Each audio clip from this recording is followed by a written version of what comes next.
reach 15, actually, I moved to another club that plays in the first division in Egypt. And I was lucky that I did well my first year in the youth program, and I managed to play my first professional match in the Premier League when I was only 16 years old.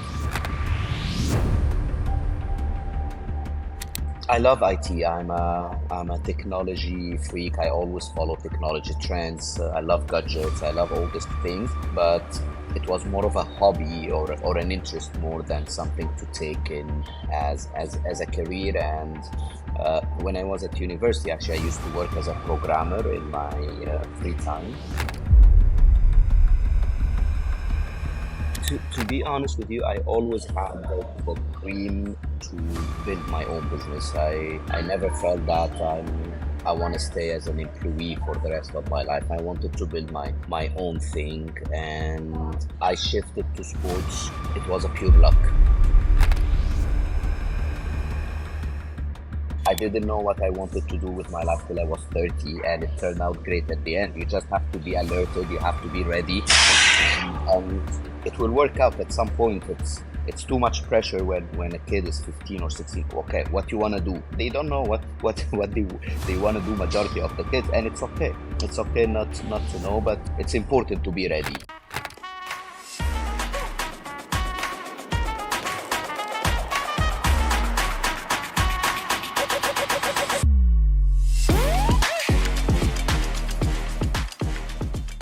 And thanks for tuning in today. This week's episode is brought to you in conjunction with Upskilled and their mini MBA. If you want to get the skills and knowledge to help move you forward without all of the big expense, then this mini MBA with Upskilled is the right way to go. Follow the link in the show notes and you can get $500 off. Saif is a former professional footballer and now founder and CEO of sports company Strike Sports. He played around 10 years as a professional footballer in Egypt and playing right the way up to youth international level. Now centered out of Dubai, Strike Sports is a combination of his commercial experience and passion for sport. They're also the official licensing partner for FCB Barcelona Football Club and managing the FCB Escola Soccer School in the UAE.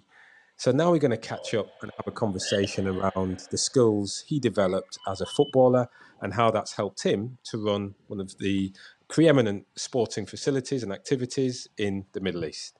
Saif, thanks for joining me today. My pleasure, Ryan. Thanks for having me. Excellent. Hopefully that was a good introduction. It feels about right. Perfect. Excellent. You sum it up, yeah. Yeah, so well, that is brilliant. I'm looking forward to our conversation, but a lot of it's going to depend on how you answer the next question. Who do you? I'm ready. Who's your team? It's my team from my country. I support Al Ahly FC, so this is my team. I love watching Barcelona. It's the most fascinating football style and methodology, but I'm 100% supporter of Al Ahly club. It's in my blood. Brilliant. That's great. We can keep chatting then. This is good. That's good. That's good. Yeah.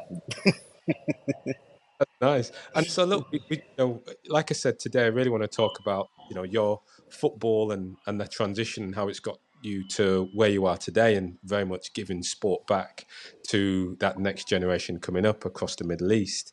So, I'm not that familiar with football in Egypt. So talk to me about your career. What was that like? Actually, yeah, football in Egypt is huge. It's the most played sports across the country, and the most followed sports as well in Egypt. And yeah, the structure and the setup is very similar to where you see all over the world. You have multiple divisions, and you have local clubs that are competing according to their level and facilities and so on in different divisions. So my first club was my local club. This is where I started, and it was playing in second division at this time.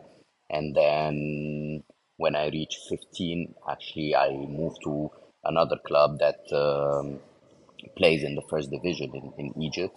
and I was lucky that I did well my first year in the youth program, and I managed to play my first professional match in the Premier League when I was only 16 years old, and yeah, I didn't stop since then. Right, that's amazing. Getting to make that debut at that age. That must have been a great experience. But how did it feel for you? Terrifying, of course, especially that my first game, you go on the pitch and you have to perform and show yourself amongst the giants in front of around 50,000 people in the stands. It was something that I would never forget. I didn't sleep for a week before this, but yeah, I did well, and I did what I do every time I'm on the field, and since then I kept playing, I kept developing, performing, and I think I was good.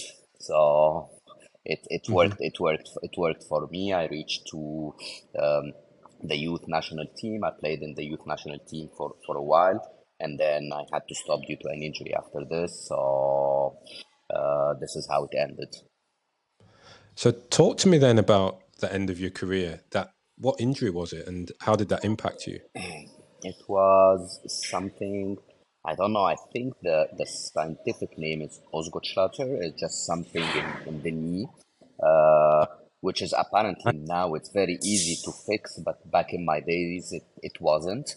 So it's basically you couldn't keep playing for long. So you play for 2 months and you have to rest for at least 2, 3 weeks. And for a professional career, this wasn't possible. So yeah, I had to make the decision that to stop and to quit playing football, and I focused at this time on my career.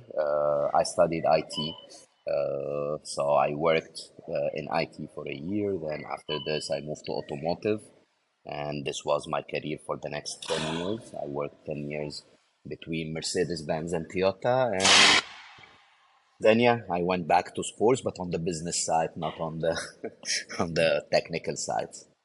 Yeah. Just before we jump into that, I'm fascinated as a youth.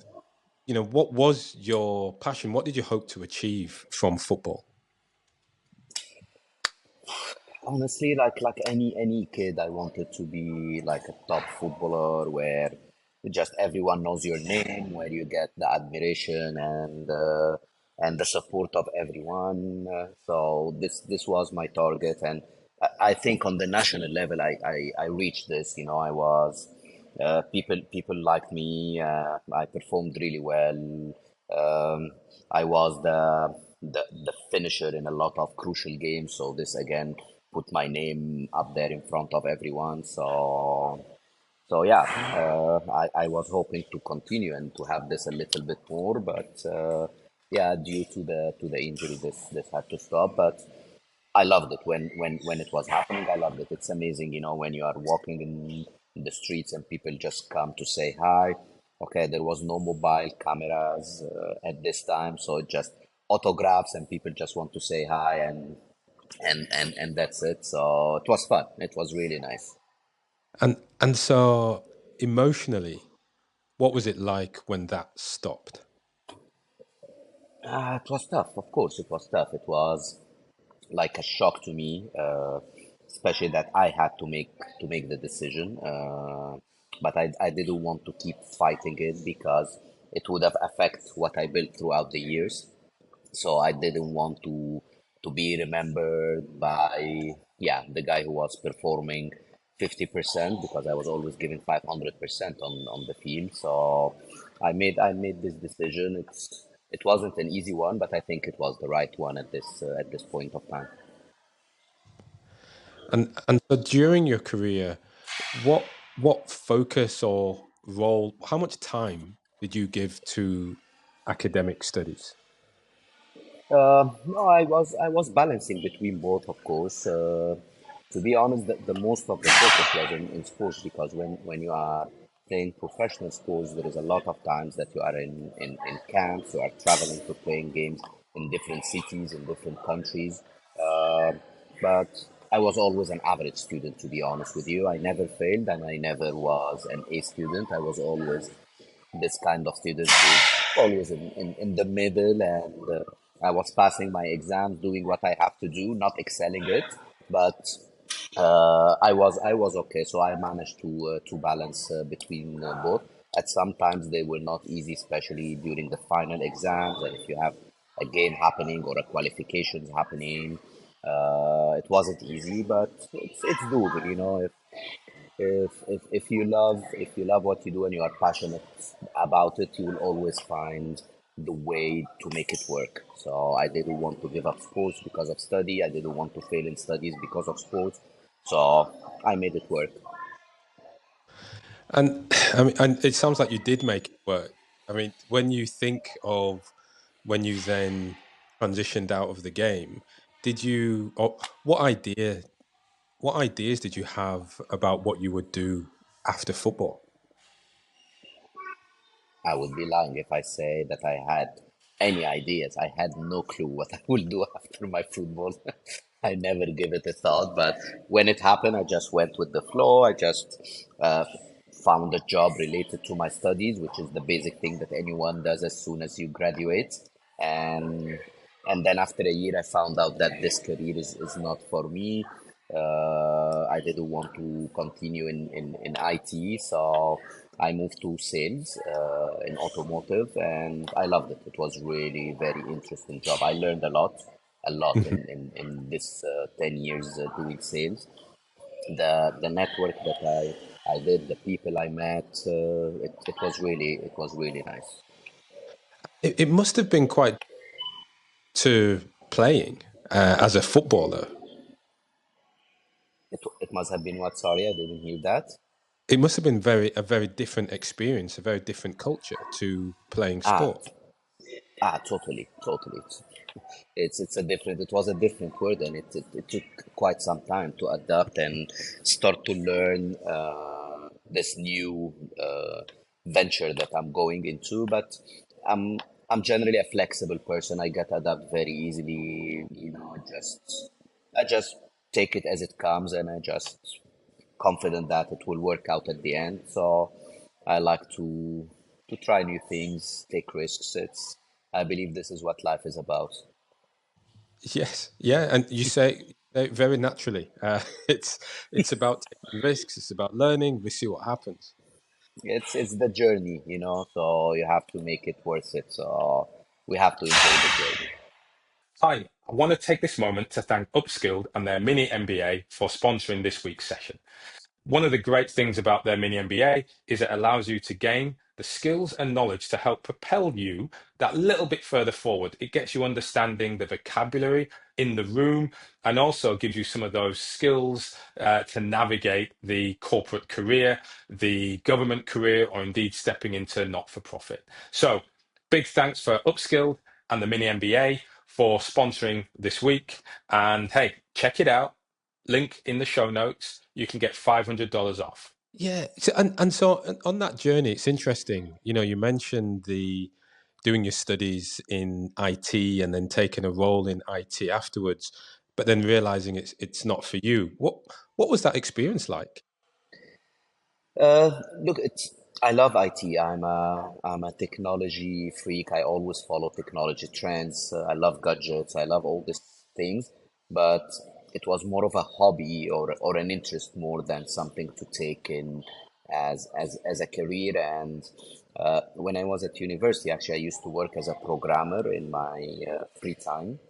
So I realized after graduated and it started to be like my full-time job is that no, I don't want to be 60, 70 years old and sitting in front of a computer coding. It's not something that I would like to do. I'm more of a people person. I like to interact with people. I like to be out there meeting new people. This is more of my thing. And being in IT, it was completely the opposite. I was just like sitting behind the computer screen 12 hours just writing codes and debugging softwares and things like this. And I loved it, but I didn't see myself doing this for so long. And again, this was another tough decision that you had to make is just after 1 year starting your career just to completely take a total shift in your career. So, but when you are young and still responsible, you don't have a family, not too much responsibilities. It's easy sometimes to take the risks, and I believe this is the time that you have to try a lot of things to find yourself and to find what you really want to do. Yeah, yeah, yeah. I mean, listen, that's great, and like you say, it was that moment in time for you where you felt you could take that risk, try something new, and so you discovered sales, and this different life, this different language of working. When you reflect back, what do you think from being a footballer? What do you think you brought with you from football into that sales environment? I think the confidence, number one. Sports, anyone who did sports, they have really a high level of self-confidence, which I think it's very important when you work in sales, because if you are not confident, you cannot convince the person in front of you with the product that you are selling. The other thing that I really learned from sports that helped me throughout my life is how to deal with different kind of people, different personalities, different profiles, because this is what you do in sports. In general. You meet all kind of people, and you learn how to deal with them, how to interact with them, and this really helped me in my sales career. So I was really good in adapting and just dealing and talking to different kind of people and build a rapport with them, which is, I think, in sales, to have the trust of your customers is the key in the success of your work. Yeah, absolutely. I guess I ask you the question then the other way around. What did you have to leave behind? What did you have to leave on the football field in order to be successful in sales? You had to leave the ego, because when you are when you're doing sports, a lot of ego is involved. uh, you had to leave uh, the feeling of being appreciated and being like a star. It's one of the best feeling that I would never forget, is to walk on the football field and you have 50, 60,000 people in the stands calling your name. It's beautiful. It's amazing. I'm even having goosebumps saying it now.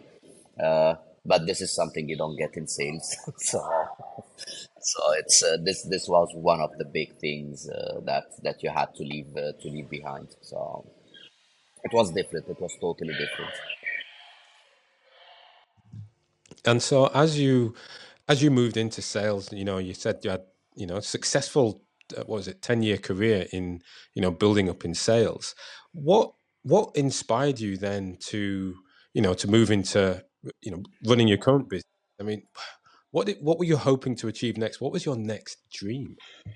To be honest with you, I always had the dream to build my own business. I never felt that I want to stay as an employee for the rest of my life. I wanted to build my own thing, and um I shifted to sports. It was a pure luck, to be very honest about it. I was just in the right place at the right time, and I was introduced to a very nice guy that through some of my friends, and found out that he's doing this in Cairo. He had the license of the Barcelona Academy in Cairo. We started to talk and we agreed, okay, let's do it in Dubai, and this is how it started. So I was in Dubai at this time already working in automotive there. I came back, we just and started Strike Sports, and yeah, this how it happened. So I always had the idea of running my own thing. I didn't know what.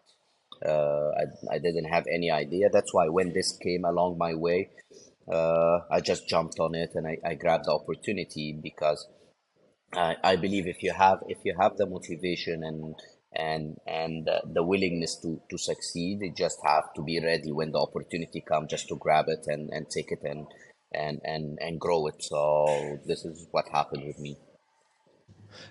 Amazing. How did you know it was the right opportunity for you? Uh, I always believe is that if you do something that you would really love, you will do it well. So it was something that it's sports has been always my passion. So when this came my way, and it's sports, it's related to kids, to give opportunities to kids, the same opportunities that I had as a kid, and it was an amazing experience to me. It was a no-brainer for me. It just felt right. Yeah, yeah, that's cool. So tell me about it. What is it that what have you created? Uh, I created actually the leader sports company in the Middle East.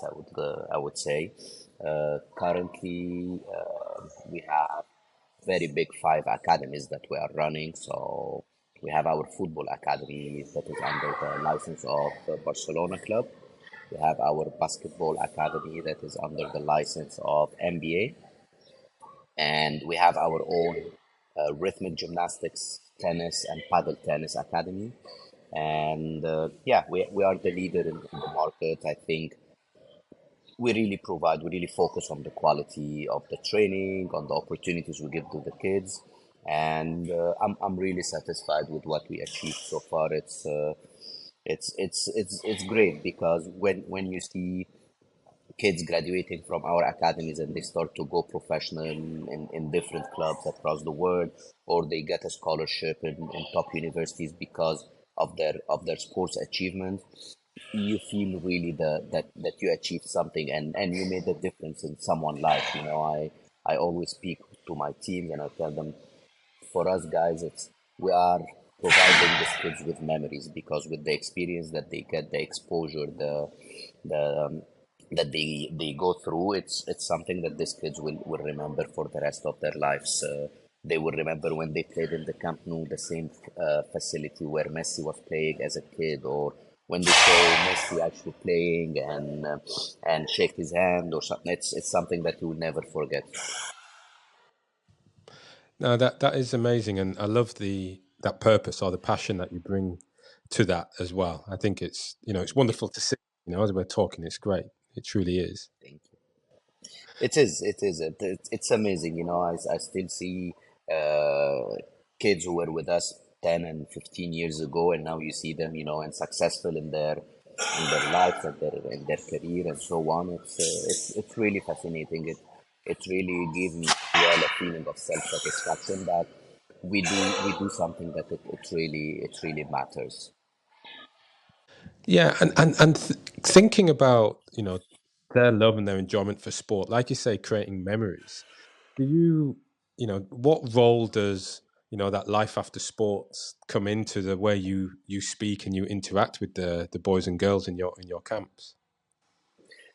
I think it makes a difference when they know that I really played sports and I was in their place one day, and I start to talk to them about the experience that I had, the memories that I have from sports. It give a lot of credibility to what you do. It's not like someone who never experienced this and you are trying to go and provide them with this. No, it's something that I really lived, I really experienced, and I'm trying to transmit it to them, and sharing it with them and give them similar experience. It gives a lot of credibility.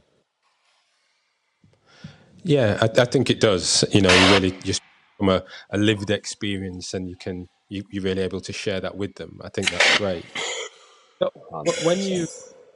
yeah, so when you think about the journey you've been on, um, was it as you imagined? No, never planned it, never saw it coming. Uh, but now, where I am now, if time go back, I would do exactly the same. Yeah, yeah. No Yeah. regrets, sacrifices. No, no regrets, and honestly, I see a lot of parents pressuring their kids at the age of 14 and 15. What you want to do, what you want to be when you grow up. I didn't know what I wanted to do with my life till I was 30, and it turned out great at the end. You just have to be alerted, you have to be ready, and it will work out at some point. It's too much pressure when a kid is 15 or 16. Okay, what you want to do? They don't know what they want to do, majority of the kids, and it's okay. It's okay not to know, but it's important to be ready. So when when the chance come and you see that this is what you really want to do, this is your passion, just be ready to just take it and run it. And I think trying is not a bad thing. This is how we learn. There is You don't fail, you just learn and try to improve the next time you have a similar experience, and this is how things work at the end.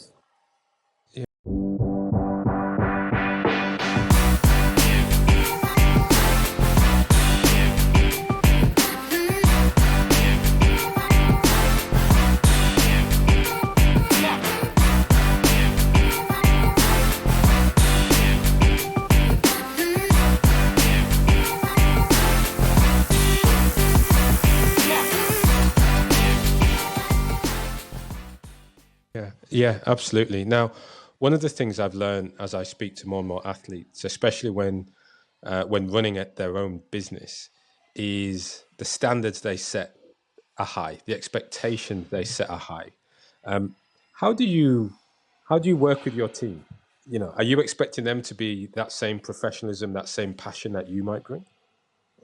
100%. I always tell them that we have to be the best in the market. No one remembers the second place in sports. You remember the first and the last place. So if you are not the first, you are the last. So we always aim for perfection, and we we are always there for our players, for the parents that we talk to, and we always try to be the best. And again, being an ex-athlete, it's all about competition for you. You like to compete. This is what keeps us going. Challenges and competition is what keeps us going.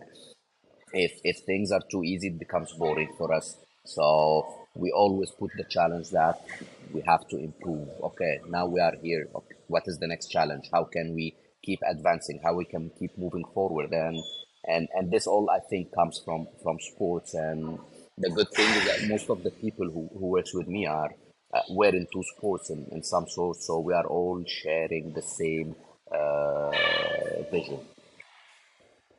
And that same dedication, that ethos, work ethic comes through, I guess. 100%, 100%. Yeah.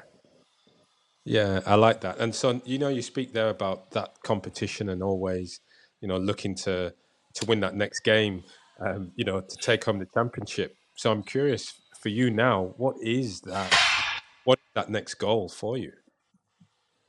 Our next goal is to start to expand regionally, which we started to do already. So now, as we speak, we have presence in Dubai, we have presence in Jordan, we have presence in Egypt.